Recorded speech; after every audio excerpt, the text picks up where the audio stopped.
Aleluia, glória a Deus. Você crê assim também? Você crê no Deus que faz profundas intervenções da sua história? Eu não creio em um Deus que assiste de público desenrolar das atividades humanas. Eu creio em um Deus que faz profundas intervenções. Eu creio num Deus que interage. Eu creio num Deus que providencia. Eu creio num Deus que pavimenta a rua no meio do mar. Eu creio num Deus que faz água jorrar da rocha. Eu creio num Deus que envia maná no deserto. Eu creio num Deus que envia codornizes. Eu creio num Deus que está atento ao clamor do seu povo. Eu creio em um Deus que responde à oração dos santos. Eu creio num Deus que levanta do monturo necessitado e coloca-o assentado em lugares altos para dizer que Ele é grande na terra. Eu creio num Deus que chama Lázaro depois de 4 dias do túmulo. Eu creio num Deus que faz proezas. Bendito seja o nome do Senhor. Como está gostoso este lugar. Como está gostoso este lugar. E Ele está aqui esta noite. Ele disse, foi promessa, onde estiver 2 ou 3 reunidos em meu nome, eu estarei presente no meio deles. O culto pentecostal não se assemelha a um culto pagão, onde uma divindade fica assistindo o sofrimento de alguém para agradá-lo. Não, o culto pentecostal é um culto marcado pela presença da divindade, que nos move a esta adoração, que está presente. Amém, queridos? Deu até vontade de pregar. Abra sua Bíblia comigo, no Evangelho de Jesus, segundo escreveu Marcos, capítulo 16. Eu quero falar um pouco com vocês sobre restauração. Quem crê que Deus restaura? Você crê que Deus restaura? Deus reconstrói, Deus transforma. Ele pega o camarada quebrado, moído. Alguém diz assim, é caco, mas ele diz, eu vou pegar desse caco e vou fazer um vaso. Esta é noite de Deus pegar os cacos e fazer vaso de honra, para a honra, glória e louvor do seu nome. Ele pega aquilo que estava jogado, desprezado, não tem mais jeito, não se recompõe mais, mas ele diz, eu sou Deus, estou sentado no trono, e o cetro está na minha mão, e eu governo. E é nisso que nós cremos. Marcos capítulo 16, a partir do versículo 1, um texto sobre a ressurreição de Cristo, e dentro dessa narrativa um detalhe que muito fala aos nossos corações. E passado o sábado, Maria Madalena, Salomé e Maria, mãe de Tiago, compraram aromas para irem ungí-lo. E no primeiro dia da semana, foram ao sepulcro de manhã cedo, ao nascer do sol, e diziam umas às outras, quem nos revolverá a pedra da porta do sepulcro? E olhando, viram que já a pedra estava revolvida, e era ela muito grande. E entrando no sepulcro, viram um jovem assentado à direita, vestido de uma roupa comprida e branca, e ficaram espantados. Porém ele disse-lhes, não vos assusteis, buscais a Jesus o Nazareno que foi crucificado? Já ressuscitou, não está aqui, eis aqui o lugar onde o puseram.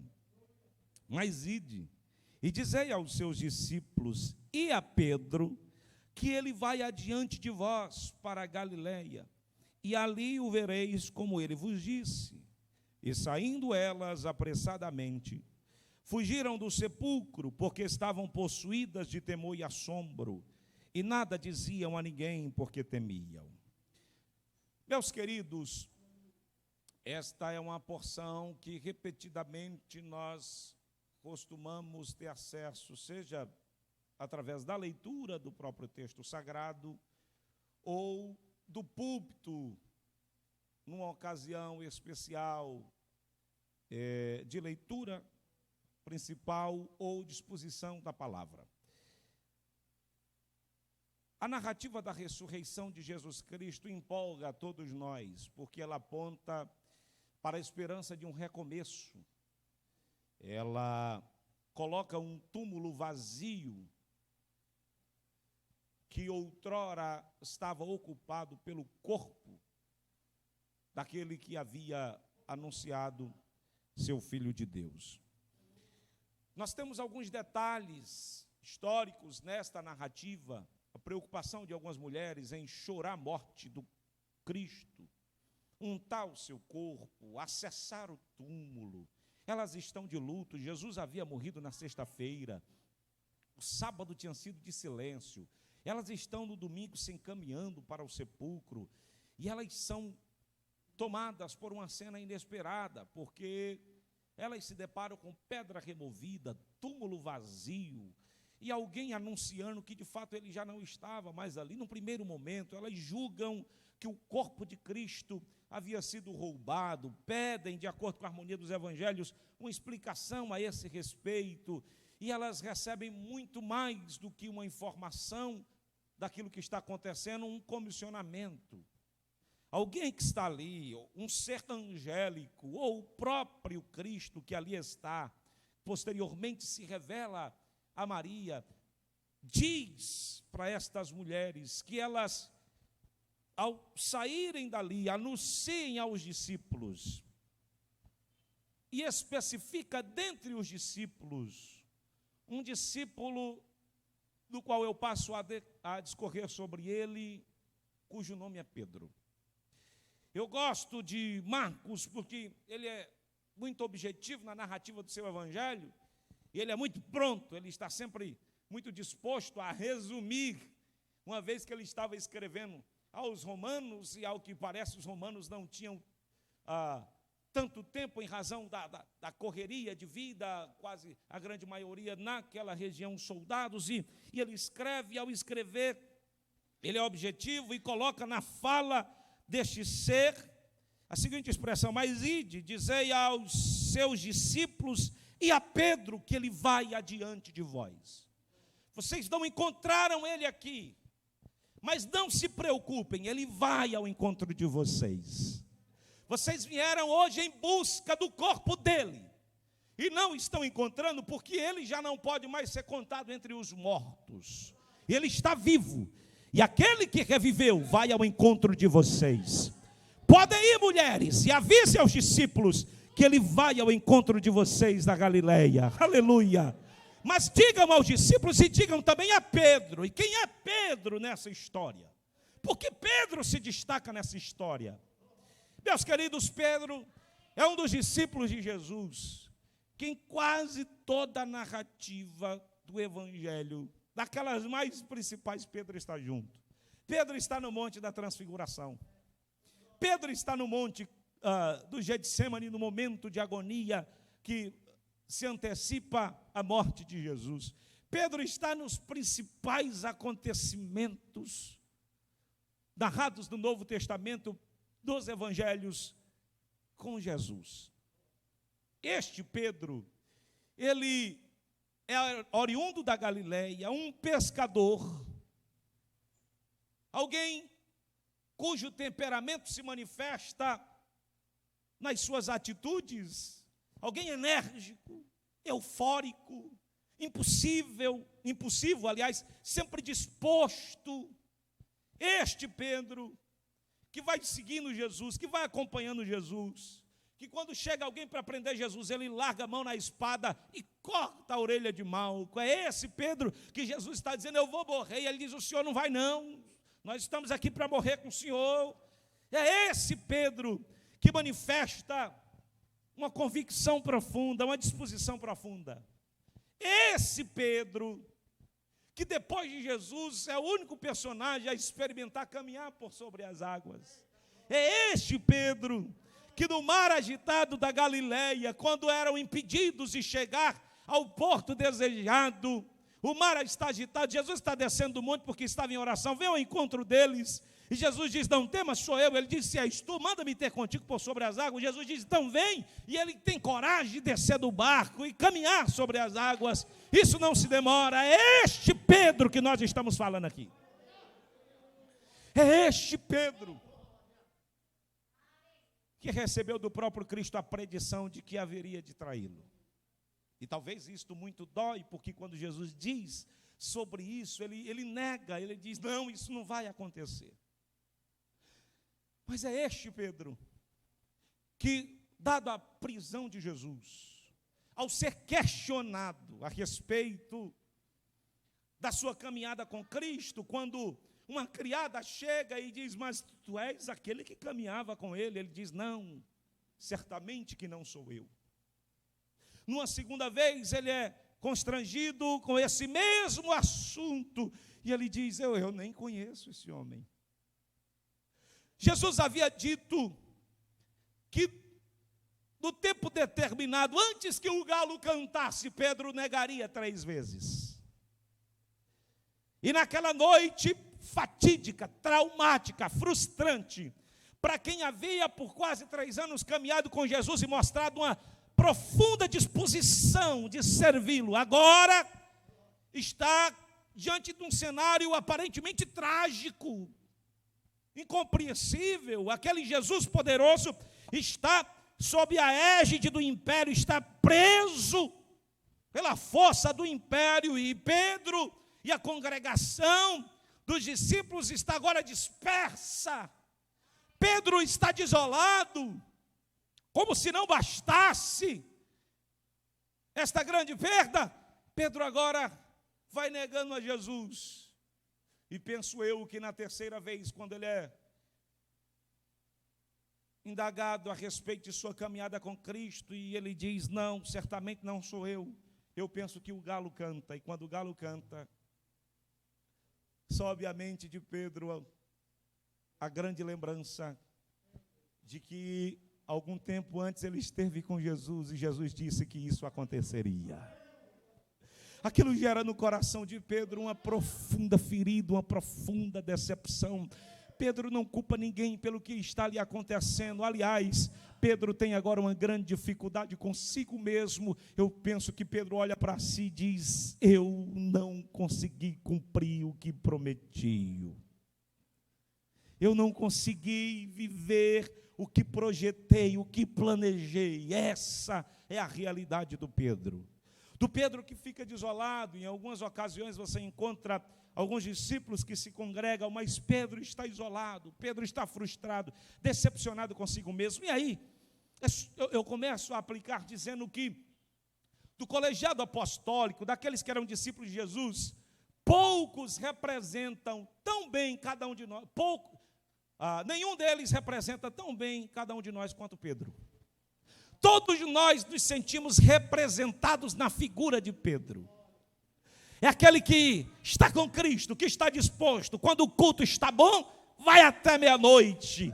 Quando o negócio está pegando, glória a Deus e aleluia. Eita, que tal uma maravilha.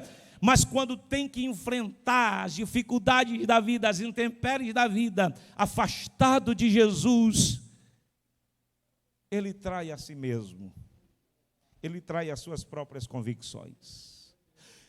Nenhum discípulo representa tão bem cada um de nós, dado a intempestividade, a imediatividade. Aliás, Pedro representa muito mais que cada um de nós, representa esta geração imediatista, mas que padece a ausência de persistência, que não consegue persistir, que não consegue esperar, que não consegue crer, que não consegue ver luz no sofrimento e na tragédia. Pedro representa a cada um de nós, quando distante de Jesus, sob as ameaças do império, é capaz de o negar de pronto, não somente por uma determinação, como alguns acham, mas como uma predição de que isto aconteceria, uma vez que Pedro ainda estava no corpo de sua morte, como todos nós aqui estamos, e quase sempre somos instigados a trair Jesus do cotidiano da vida, pelas simples coisas o negamos. Quantos de nós, meus queridos, o negamos em razão dos nossos desejos, escolhas e paixões? Quantos de nós diariamente temos dificuldade de nos afirmar como discípulo? Quantos de nós temos dificuldade de dizer, sou eu mesmo que caminhava com ele, que o seguia, eu sou um daqueles, eu estou disposto a padecer padecer por Ele. O verdadeiro caminhar com Cristo se planifica quando estamos dispostos a morrer a sua morte para viver a sua vida. Pedro ainda não havia experimentado isso, estava agora num limbo de frustração, num limbo de decepção, amargurado. Que adiantou largar tudo? Que adiantou largar as redes, os barcos, a pescaria, a profissão? Que adiantou seguir este homem, se agora eu não tenho disposição para assumi-lo como Senhor, mesmo diante da sua morte? Pedro representa a cada um de nós, que quando com Cristo somos capazes de tomar mão da espada para tentar defendê-lo, mas quando o notamos e vislumbramos a sua crucificação, logo achamos uma tremenda derrota, tragédia de alguém que não é capaz de ser seguido por nós. Aliás, esse tipo de herói quase ninguém quer para si. As pessoas querem um herói que não morre. As pessoas querem um herói que não sofre. As pessoas querem um herói que vence todas. E Jesus nos ensina que para vencer a morte, Ele deveria entregar-se à própria morte, para depois tomar das mãos da própria morte a sua vida. Isso foi Ele que disse: eu dou a minha vida. A minha vida ninguém a toma, mas eu dou a minha vida e depois torno a tomá-la. Esse é o nosso herói. É o herói que morre a nossa morte.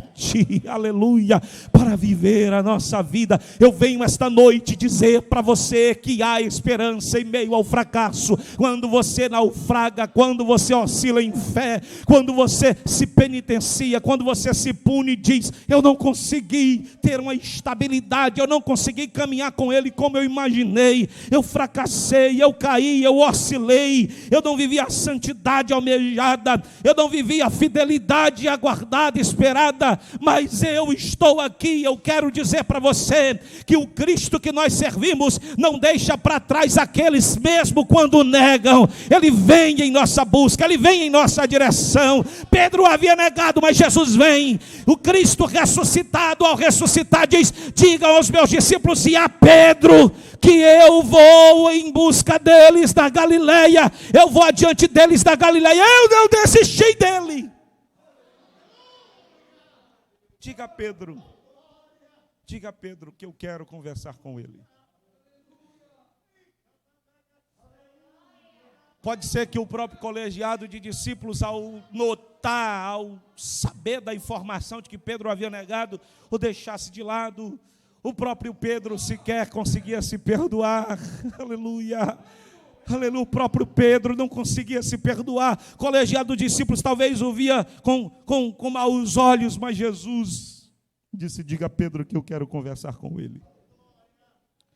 Eu não sei qual é a situação que você está vivendo, eu não sei se você se sente representado em Pedro, mas eu venho esta noite na autoridade do nome de Jesus lhe dizer que Deus mandou lhe chamar pelo nome. Deus marcou um encontro com você esta noite e disse: eu vou adiante de vocês, eu vou dizer para você que eu estou interessado na sua vida, eu estou interessado na sua restauração, não vou deixar você para trás, eu não vou deixar você no meio do caminho.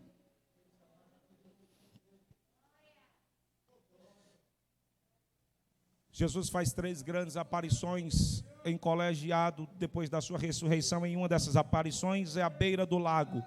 Os discípulos haviam pescado a noite toda, não haviam pego nada.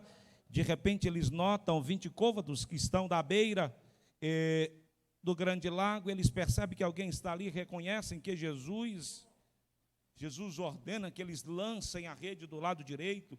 Eles pescam uma grande quantidade de peixes, 153 grandes peixes. E Simão, ao ouvir a respeito de Jesus, ele pula do barco na água, cinge-se e fica ali às escondidas. Mas os discípulos, quando chegam em terra, sabe o que é que eles encontram? Uma refeição feita por Jesus. Jesus, naquele dia, depois de ressuscitado, em sua 3ª aparição, aguarda os discípulos à beira do lago. Fogo aceso, peixe assado. Que boa recepção. E eles chegam, e Jesus diz assim: tragam um pouco do peixe que vocês pescaram. Isso está em João 21, capítulo 21. Tragam um pouco do peixe que vocês pescaram. Vamos aumentar aqui essa refeição. E eles comem.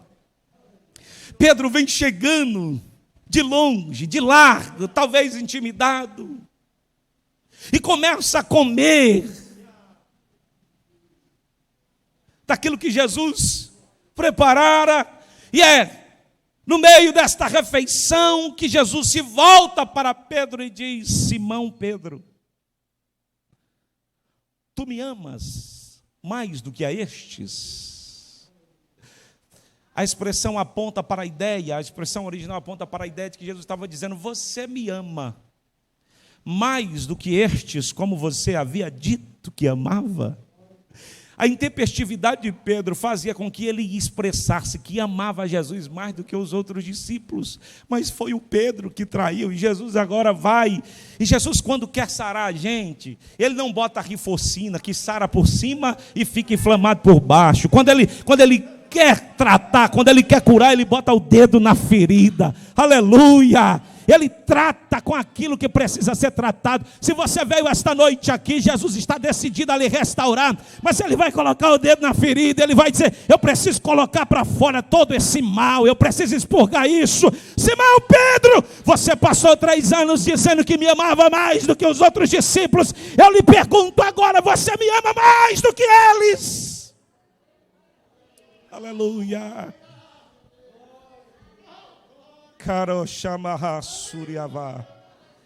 Talvez intimidado, Pedro diz: Senhor, eu te amo.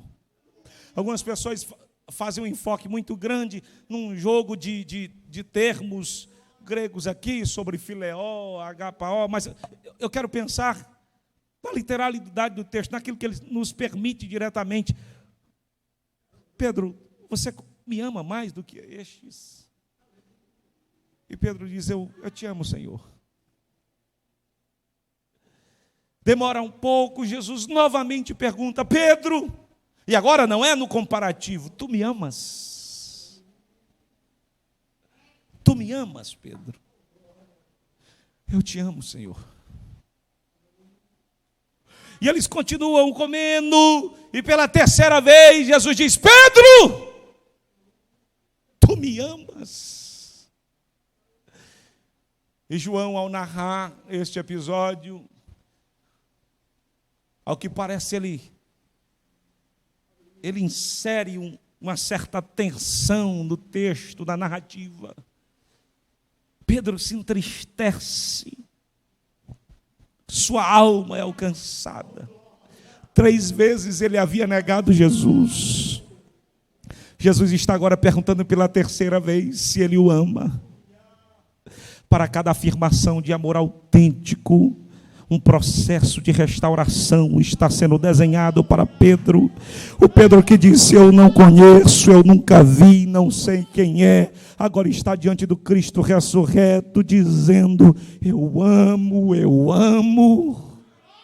E na 3ª vez, Pedro diz: tu sabes que eu te amo.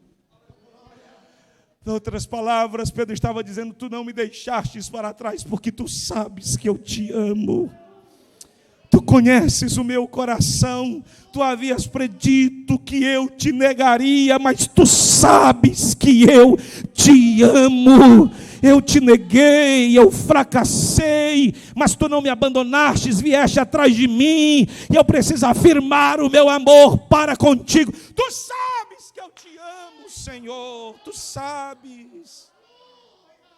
Deus não espera que não erremos. Deus não se surpreende com a nossa tentativa de assertivas carnais, humanas, não.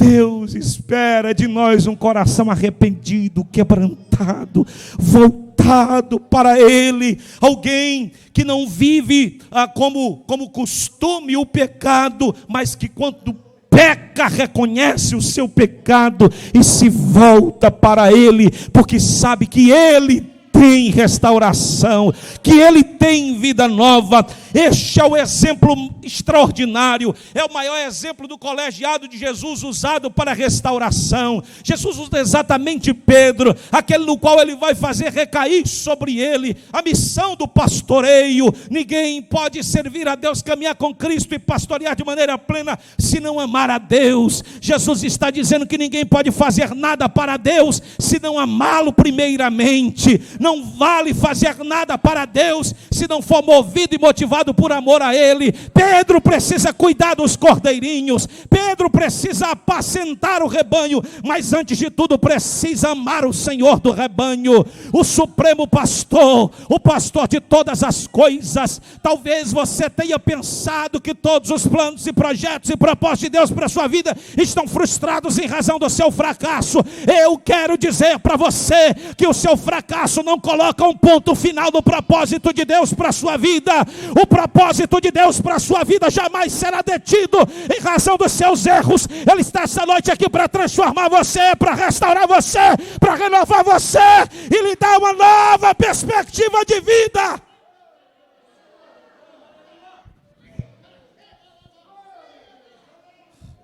A nossa história, ela é muito mais do que aquilo que a gente escolhe, decide e vive. A nossa história, e nós afirmamos isso através da nossa confissão de fé, ela é uma profunda sinergia do homem com Deus, ela é uma profunda interação de um homem que decide viver o que Deus tem para ele, de um homem que não rejeita as oportunidades, de um homem que quando Deus lhe estende a mão e diz: venha, levante-se, erga-se, eu vou colocar você de pé novamente. Eu vou devolver o gozo do meu espírito, o prazer da salvação a você novamente. Venha, eu vou encher você, eu vou transformar você. Quando Deus estende a mão, o homem, ao reconhecer isso, reconhecer que é Deus, ele corresponde. Ele decide viver tudo aquilo que Deus tem para ele. Eu venho essa noite dizer para você que este encontro foi marcado primeiramente no céu. Você não veio aqui simplesmente porque não tinha o que fazer e se inscreveu. Deus marcou na eternidade esse encontro comigo e com você, porque Ele tem uma obra específica para realizar na sua vida. Você crê nisso? Você crê nesta palavra esta noite? Ô Pedro! Pode ser que não seja Pedro, pode ser que seja qualquer outro nome que esteja aqui. Ele está lhe dizendo: ô Pedro, eu não desisti de você, não desisti da sua história. Eu tenho planos para você, tenho projetos e propósitos para você, e isto inclui restaurar você. Eu vou restaurar você. Quem crer nesta palavra esta noite? Todos nós conhecemos o momento posterior a este acontecimento. Pedro continua como uma liderança expressiva no colegiado apostólico. Alguém que tem a predição de sua morte. O capítulo 21 diz isso, depois da afirmação do amor dele por Cristo. Jesus vai agora fazer uma predição de sua morte, não é da melhor forma possível. Este Pedro que rejeita morrer crucificado como Cristo foi. A tradição diz que ele opta por ser crucificado de cabeça para baixo, porque não era digno de ser crucificado como Cristo. Aleluia. Alguém que nega Cristo hoje, amanhã pode ser tomado depois da restauração de uma convicção tão profunda a ponto de ser capaz de morrer por ele. Aleluia. Alguém que oscila na fé hoje, que cai hoje, que fracassa hoje, pode ser por Deus trabalhado e restaurado para que amanhã seja uma arma poderosa, uma bomba, uma dinamite nas mãos de Deus para a destruição das fortalezas do mal. Esta noite Deus nos trouxe aqui para dizer que tem restauração para nós, seja áreas específicas da nossa vida. Ele tem restauração para nós. E Ele não está muito preocupado em saber o que te levou a esse fracasso, essa mornidão, essa frieza espiritual, não. Ele quer a sua interação, Ele quer a sua disposição, em viver algo novo da parte dele. Quantos estão dispostos a viver algo novo da parte de Deus? Eu quero que você curve a sua cabeça, feche seus olhos. Você vai ouvir um hino agora que vai confirmar tudo que eu estive pregando aqui. Deus está sacudindo a sua alma esta noite. Pode ser que as feridas elas sejam tão profundas, tenham encrudecido o seu coração, talvez lhe levado a um profundo estado de insensibilidade. Você não consegue reagir, mas Ele está aqui, Ele vai tocar você. Ele vai sarar as tuas feridas, Ele vai lidar com as tuas frustrações.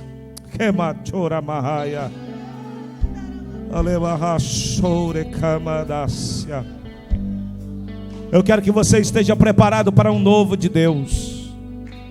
Eu não sou itinerante, eu não sou um evangelista, eu tenho igreja, eu tenho pastor e eu estou pregando para aqueles que estão me ouvindo todo dia. Portanto, eu não diria isso de maneira irresponsável. Deus trouxe alguém aqui para fazer um vaso novo de você.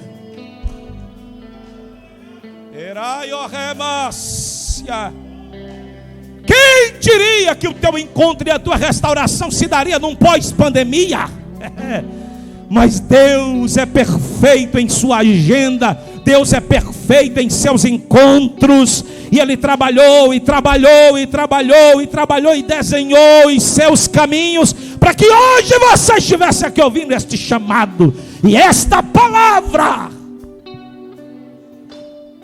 Ouça essa canção e permita Deus tocar no seu coração. Hoje eu fui te procurar naquele lugar onde você me chamava de pai. Te esperei com tudo que me pediu, mas você não foi. Onde é que você está? Já não ouço mais a sua voz. Você não tem mais tempo para vir aqui. Está tão ocupado com as suas coisas que se esqueceu de mim. Mas se precisar de um ombro para chorar, ainda vou estar naquele lugar onde você buscava, eu ia te encontrar, meu filho. No santo lugar eu quero te encontrar, sarar suas feridas e te perdoar. Lá naquela cruz morri em seu lugar.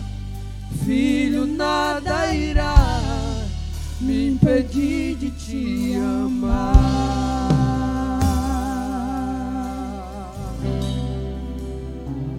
Já não ouço mais a sua voz. Você não tem mais tempo para vir aqui. Está tão ocupado com as suas coisas que se esqueceu de mim. Mas se precisar de um ombro pra chorar, ainda vou estar naquele lugar onde você buscava, eu ia te encontrar, meu filho. Aleluia. Meu filho. No santo lugar eu quero te encontrar. Ele quer sarar suas feridas e te perdoar. O perdão dele repousa nessa noite. Lá naquela cruz morri em seu lugar.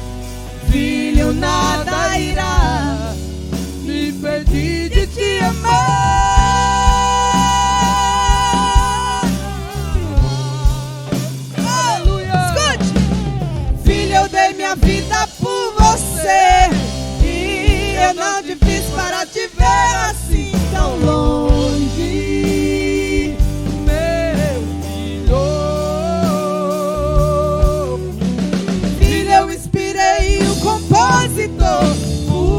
essa canção nos lábios do cantor, só pra te dizer que ele ama você. Te amo. Aleluia, sinta esse amor.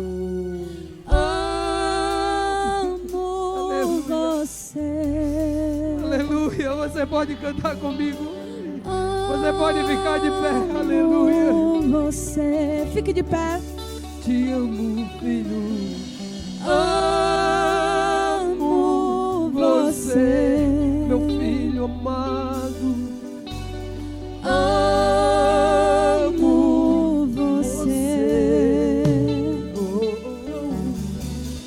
Amo Ele te ama, ele te ama. Aleluia. Amo você. Meu filho, meu filho.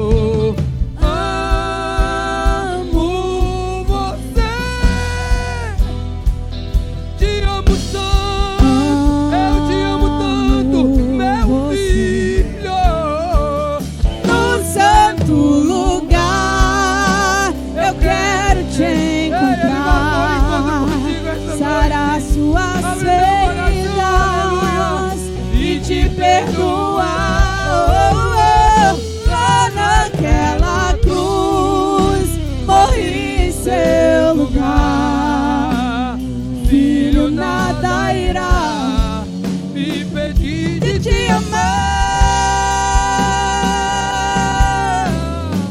Aleluia, ei filho, ele diz, ó, filho, eu dei minha vida por você, e eu não te fiz para te ver assim tão longe. Meu filho, filho, eu inspirei o compositor, pus essa canção nos lábios do cantor, só pra te dizer, te amo.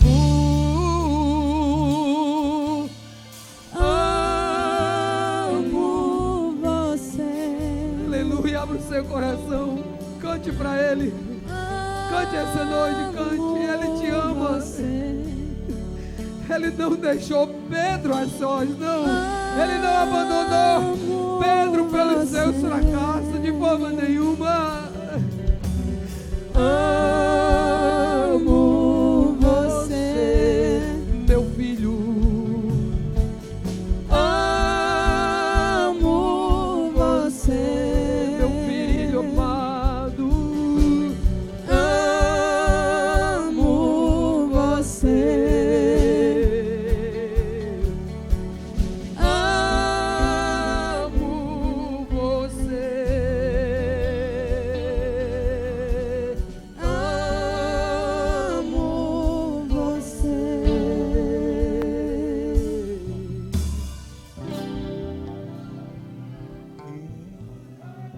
Quem pintou o mundo,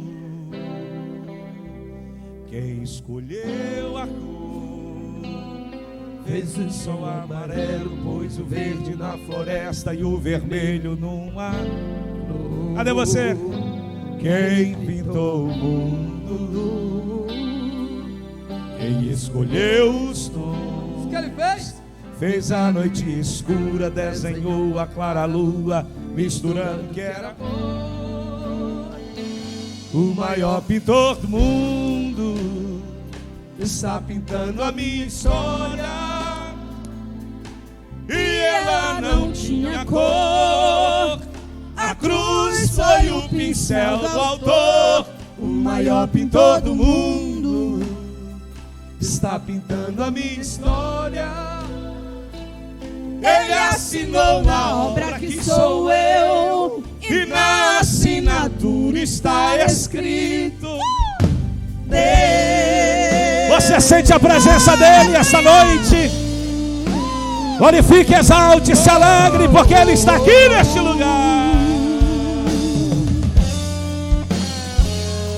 Quem pintou o mundo, quem escolheu a cor, Fez o sol amarelo, pôs o verde. esse vocês sabem. Vermelho e uma flor. Quem pintou o mundo, quem escolheu os tons, fez a noite escura, desenhou a clara lua, misturando o que era bom. O maior pintor do mundo está pintando a minha história, e ela não tinha cor. A cruz foi o pincel do autor. O maior pintor do mundo está pintando a minha história. Ele assinou na obra que sou eu, e na assinatura está escrito: Deus.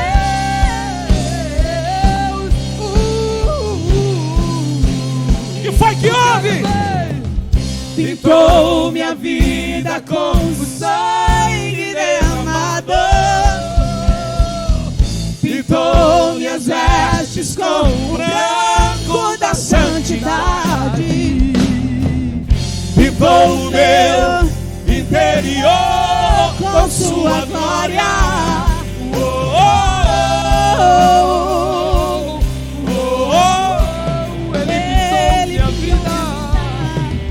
Pintou minha vida com o sangue derramado, pintou minhas vestes com o branco da santidade, pintou o meu interior com sua glória.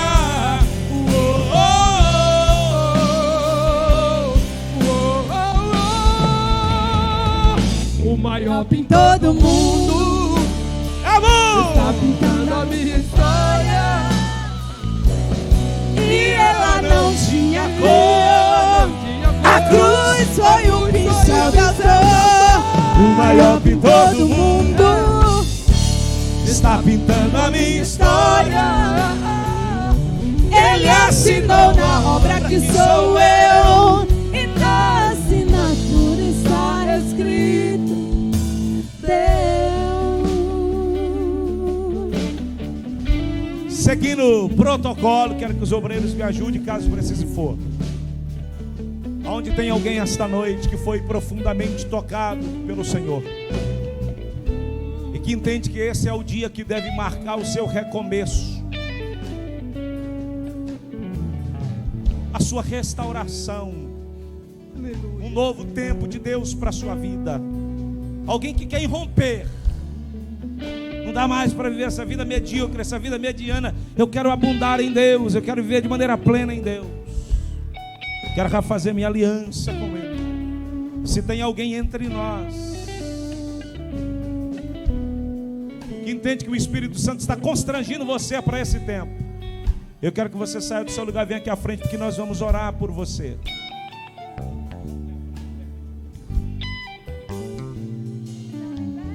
Aonde tem, está vindo uma família, quem pode aplaudir o Senhor? Se você puder, faça mais forte ainda, faça mais forte. Faça mais forte. É noite de restauração, é noite de recomeço. Aleluia, aleluia, aleluia, aleluia. Se tiver mais alguém que foi tocado, nós esperamos. Vamos lá, cadê? Aleluia. Então liberta-me de mim. Eu quero ser a sua casa. Se você estiver aqui, eu sei, eu venço o pecado. Então enche-me de ti, até que não haja mais espaço. Pois quando estou em tua presença, o meu viver é transformado. Você está crendo que esta é noite de restauração? Aleluia! Essa noite de renovo de Deus para a sua vida. Depois de muito tempo de pandemia, Deus te trouxe a esta casa de oração para renovar você, para restaurar você, para renovar a aliança. Um novo tempo de Deus para a sua vida, um novo tempo, uma nova história.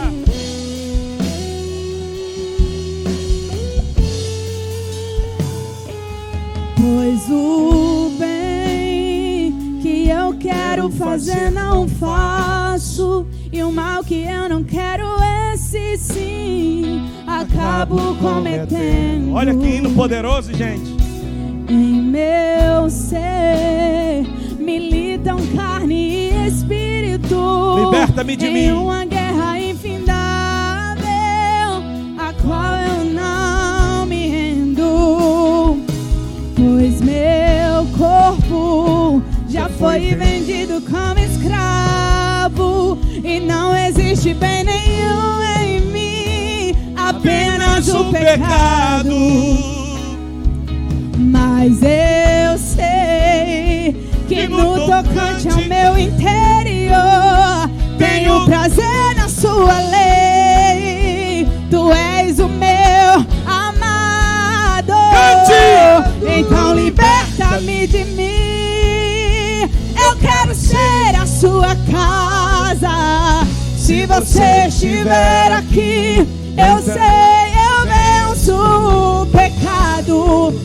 Então enche-me de ti, até que não haja mais espaço.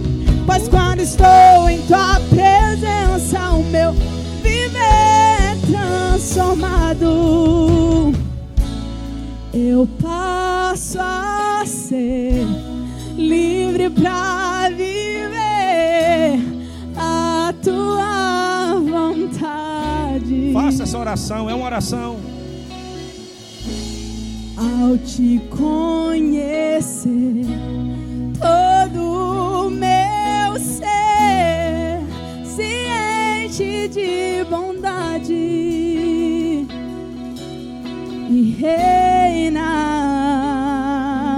o Espírito sobre a carne. Aleluia!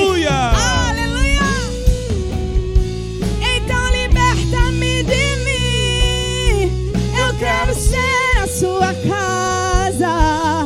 Se você estiver aqui, eu sei, eu venço o pecado. Então enche-me de ti, até que não haja mais espaço. Pois quando estou em tua presença, o meu viver é transformado. Então liberta-me de mim. Eu quero ser a sua casa. Se você estiver aqui, eu sei, eu venço o pecado. Nós vamos Então sair esta noite daqui cheios de Deus e gratos pelo processo de restauração que Ele está realizando na nossa vida. Feliz pela família que está aqui diante do altar. E não há um melhor lugar para começar senão o altar do Senhor. O altar é o lugar de começar, de recomeçar, quantas vezes preciso for. Que esta noite haja bálsamo de Deus sobre a vida de vocês. Que esta noite haja óleo de alegria sobre a vida de vocês. Que esta noite seja rasgado de sobre vocês toda veste de luto, e que haja sobre vocês óleo de alegria. O Espírito do Eterno está retirando toda a cinza, está trazendo restauração, reconstrução, novos caminhos pavimentados, porque esta é uma obra dele e ele é capaz. Aleluia! Não foi carne, não foi sangue, não foi instrumentalidade humana somente, mas foi vontade do Pai Eterno que vocês estivessem esta noite aqui para viver este novo tempo de Deus. Amém? Nós vamos orar por vocês. Vocês querem aplaudir mais uma vez pela vida desta família? Aplauda mais uma vez pela vida dessa família. Nós aqui costumamos dar uma enxurrada de abraços, mas nós estamos impedidos, então vocês vão se sentir abraçados por esta família e acolhidos. Vamos orar, queridos? Vamos todos? Senhor, nós queremos te agradecer pelo teu favor, pela tua bondade, por esse culto extraordinário, Senhor. Ao que parece agora, de fato, nós estamos retornando aos tempos de festa. Nós estamos retornando aos tempos de festa. Aleluia! E a festa não vai parar, a festa vai continuar. Porque quando ela parar aqui, ela vai continuar lá na eternidade, lá no céu. Obrigado pela vida de cada irmão que aqui esteve. Eu te agradeço pela vida desta família, deste casal, esta criança estão aqui diante do altar. Cumpre o teu propósito, cumpre a tua vontade. Promove, Senhor, um novo tempo, a restauração que é obra somente tua. Ó Deus, nós te agradecemos. Que o Senhor de fato os plante no devido lugar, que assim o Senhor deseja, e que possam frutificar ainda este ano para a glória e louvor do teu santo nome. Cada obreiro, as equipes que se mobilizaram para que esta reunião acontecesse, nós te louvamos e te agradecemos em nome de Jesus. Nos dá uma semana poderosa, abençoada, próspera diante de ti, cheia da tua presença, com comunhão, intimidade e vida profunda contigo. Nós te pedimos, nos despede em paz, em segurança, assim o faz aos nossos lares.